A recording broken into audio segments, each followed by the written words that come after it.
김정은 북한 국무위원장이 북한의 경제정책이 실패했다고 시인했습니다. 5일 개막한 노동당 8차 대회 개회사에서 북한이 내세웠던 경제 목표가 거의 모든 부문에서 엄청나게 미달됐다며 실패를 인정했는데, 전문가들은 북한이 파격적 개혁 개방 조치보다는 자력갱생이란 기존 기조를 계속 고수할 것으로 전망했습니다. 조상진 기자가 보도합니다. 북한 관영 조선중앙통신은 6일 노동당 제8차 대회가 5일 평양에서 개막했다고 보도했습니다. 김정은 국무위원장은 개회사에서 국가 경제발전 5개년 전략 수행 기간이 지난해 끝났지만 내세웠던 목표는 거의 모든 부분에서 엄청나게 미달됐다고 말했습니다.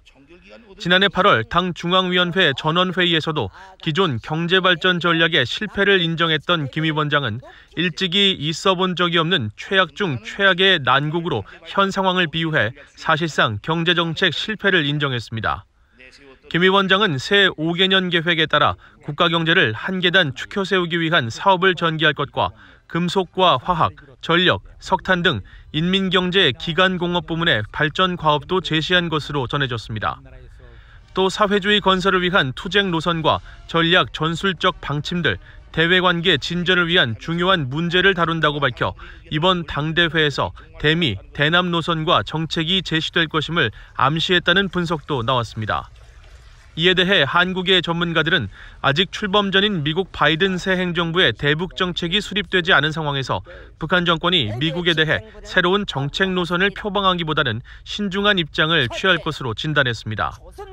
한국 정부 산하 국책연구기관인 통일연구원 조한범 박사는 북한이 어려운 대외 환경을 돌파하기 위해서는 미국과의 관계 개선이 필수적이라며 미국을 자극하지 않는 대신 한국에는 파격적 제안을 할 가능성이 있다고 전망했습니다.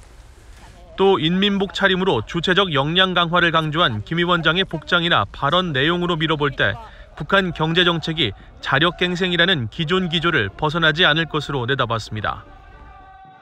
이미 지난해 말에 포착이 된 평양 김일성 광장의 카드 섹션이죠. 그 글귀를 보면 결사옹이라는 글씨가 식별이 됐거든요. 그리고 인민복을 입고 나왔다는 얘기는 이건 사실 개방보다는 그 사회주의 체제를 강화하겠다는 의도거든요. 때문에 이번을 통해서 파격적인 개혁 개방 조치보다는 우리식 사회주의 정면 돌파된 시즌2 정도가 될 것 같습니다. 한국국가정보원 산하 국가안보전략연구원 조성열 박사는 이번 당대회에서 김 위원장의 최측근으로 꼽히는 여동생 김여정 당 제1부부장과 조용환 조직지도부 제1부부장이 집행부 명단에 새로 이름을 올린 데 대해 이른바 백두혈통의 권력 공고화 차원의 인사가 있을 것으로 예상했습니다. 김정은이 두 번째 이제 당대를 치르면서 본인이 확고하게 권력을 장악했다는 걸 보여주기 위해서도 대원수 칭호가 들어갈 것 같고, 김여정 같은 경우도 당 제1부부장이긴 한데 실질적으로 이제 정치국 후보위원이기 때문에 아마 정의원으로 승격을 해서 역할에 걸맞는 어떤 지위 격상이 이루어지지 않을까, 이런 정도는 예상해 볼 수 있을 것 같아요. 전문가들은 또 신종 코로나 바이러스 감염증 사태에도 불구하고 총 7천여 명이 마스크와 충분한 거리두기 없이 당대회에 참석했다면서 코로나 바이러스 방역 성공과 경제 난관 정면 돌파 의지를 과시하려는 의도로 보인다고 분석했습니다. VOA 뉴스 조상진입니다.